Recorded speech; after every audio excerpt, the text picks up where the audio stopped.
संभाल उत्तर प्रदेश जामा मस्जिद सदर के सरबराह और शाही मस्जिद कमेटी के सरबराह जफर अली को 24 नवंबर को संभाल तशद्दुद के सिलसिले में हिरासत में लिया गया।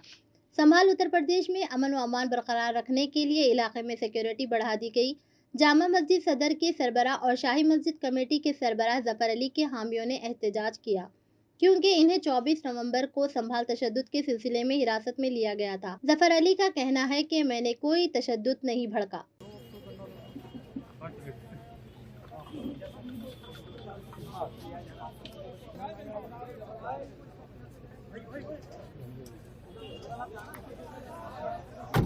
तो अरे तू मान ही नहीं रही है तो फिर क्या करूं?